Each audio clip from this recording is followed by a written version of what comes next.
अस्सलाम वालेकुम जी। कासिम अली शाह साहब जब इमरान खान से मिले तो कहा गया कि उन्हें लॉन्च किया गया था और अब उन्हें बाकायदा से अपना मुंह छुपाना पड़ रहा है। उनके हवाले से जो गुफ्तगू हुई है, जो ट्रेंड्स बने हैं, उन्होंने कासिम अली शाह साहब को कहीं नहीं छोड़ा। इमरान खान साहब ने कहा कि अल्लाह अल हक है, इज्जत देने वाली जात वो है, जिल्लत देने वाली जात वो है।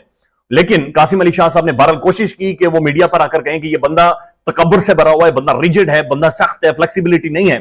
लेकिन वो उनके गले पड़ गई और लोग अब उन्हें मशवरा दे रहे हैं कि तुम खुद जाओ अपने घर में, अपनी जाकर मोटिवेशन देखो, मोटिवेशनल वीडियोस देखो और उन वीडियोस को सुनो।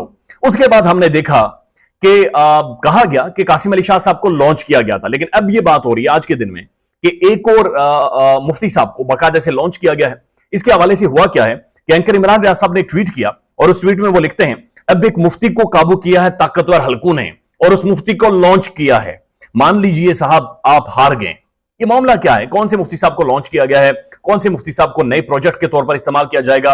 और मुफ्ती साहब ने बातचीत क्या की है वो आपके सामने रख देते हैं। ये मुफ्ती मोहम्मद सईद साहब हैं। इन्होंने जिरगा प्रोग्राम में शिरकत की है। जिरगा सलीम साफी साहब का प्रोग्राम है, पाकिस्तान के बहुत बड़े साफी हैं, लेकिन ये वही सलीम साफी साहब है जिन्होंने जब अरशद शरीफ का जनाजा अभी इस्लामाबाद में अदा हो रहा था और उस दौरान कुछ इदारे के लोगों ने प्रेस कॉन्फ्रेंस की थी, तो सलीम साफी साहब ने उनसे सवाल पूछा था कि जनाब ये इमरान खान कहता है कि हम लिफाफा साफी हैं, तो आप बताएं कि हम लिफाफा साफी हैं या नहीं हैं। वो कैसे कह सकते थे, या उनसे सवाल पूछने की उस टाइम में क्या तुक बनती थी जब एक पाकिस्तान का बहुत बड़ा साफी कत्ल कर दिया गया, उसका जनाजा यहां पर पड़ा जा रहा है और ये वहां पर फैसले करवा रहे थे कि जनाब हम लिफाफा साफी हैं या लिफाफा साफी नहीं है। तो सलीम साफी साहब का जिरगा प्रोग्राम मंडे वाले दिन होता नहीं है, लेकिन उसके बावजूद सलीम साफी साहब के प्रोग्राम का एक क्लिप काटकर ट्विटर के ऊपर, फेसबुक के ऊपर, हर जगह पर वायरल करवाया जा रहा है और वो इंटरव्यू है मुफ्ती मोहम्मद सईद साहब का। अब ये मुफ्ती साहब ने इमरान खान का निकाह पढ़ाया था। निकाह भी एक जाती नोयत का मामला होता है, एक पर्सनल सेरेमनी होती है, एक पर्सनल इवेंट होता है जो मुफ्ती साहब ने पढ़ाया था।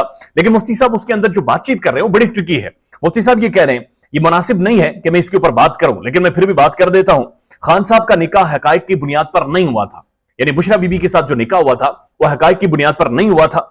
पहला निकाह यानी बुशरा बीबी के साथ जो निकाह पढ़ाया था उसमें गलत इंफॉर्मेशन मुझे दी गई थी कि बुशरा बीबी ने अपनी मुद्दत इद्दत पूरी कर दी है, इद्दत की मुद्दत पूरी कर दी है, लिहाजा वो निकाह गलत था। चूंकि उन्होंने अपनी इद्दत की मुद्दत पूरी नहीं की थी, लिहाजा पहला निकाह खान साहब का निकाह फासिक कहलाएगा।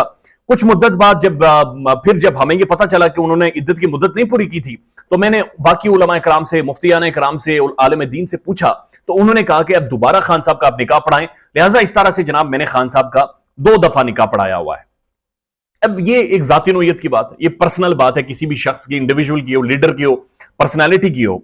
लेकिन ये बात समझ से बाहर है कि ऐसे टाइम में एक मुफ्ती साहब को सामने लाना, जिरगा प्रोग्राम करवाना, सलीम साफी साहब के साथ बैठाना और फिर क्लिप काट कर वायरल करवाना, यानी इंटरव्यू जिस दिन ऑन एयर होगा उस दिन का भी इंतजार नहीं करना, हफ्ते वाले दिन इंटरव्यू ऑन एयर होगा, लेकिन उससे पहले उसका क्लिप काट कर वायरल करवाने का मकसद क्या है? मकसद बड़ा क्लियर है, जो इमरान रियाज साहब ने फरमाया है कि मुफ्ती को काबू कर लिया गया है। एक नया प्रोजेक्ट कासिम अली शाह के फेल होने के बाद शुरू किया गया है और मान लीजिए साहब की आपकी हार हो गई है। यानी आप अंदाजा लगाइए कि जो हरकत कासिम अली शाह साहब ने की थी और उनके गले पड़ी थी, अब पाकिस्तान में कम से कम जो लोग काबू हो रहे हैं उन्हें कम से कम ये अक्ल होनी चाहिए, ये सोच होनी चाहिए, ये समझ होनी चाहिए कि लोग अब डर नहीं रहे, लोग अब सारी चीजों को भांप गए, लोग समझ गए, लोग अंडरस्टैंड कर गए। ये डिजिटल मीडिया का दौर है, यहां पर कुछ बड़े बड़े साफी बड़ी बड़ी स्क्रीनों पर बैठकर लोगों को मिसगाइड नहीं कर सकते। लोग समझ गए, लोग अखबारात को देखते हैं, लोग ट्वीट पढ़ते हैं, लोग गूगल में जाकर चीजों को देख रहे हैं। लोगों ने रिजीम चेंज होते हुए खुद अपनी आंखों से लाइव पाकिस्तान में देखी है। लोग सवालात पूछ रहे हैं और सवालों के जवाब देने के बजाय इसका निकाह फासिक था, इसकी इद्दत मुद्दत पूरी नहीं हुई थी, इसकी जनाब वो नहीं पूरी हुई थी, इसकी वो नहीं पूरी हुई थी। कासिम अली शाह ये फ्लेक्सिबल नहीं है, ये लचकदार नहीं है, मेरी टांगे पकड़े, मेरे मसल्स पकड़े। I don't know what is this happening in Pakistan. बहरहाल एक बहुत बड़ा ब्रेकडाउन है इलेक्ट्रिसिटी का, अल्लाह करे कि उससे रिकवर कर जाएं। चूंकि ये भी एक हैरत है कि 2022-23 में जब चांद के ऊपर बस्तियां बनाने की बातचीत की जा रही है, एक न्यूक्लियर स्टेट अंधेरे में डूबी हुई है। ख्याल रखिएगा अपना। अल्लाह हाफिज।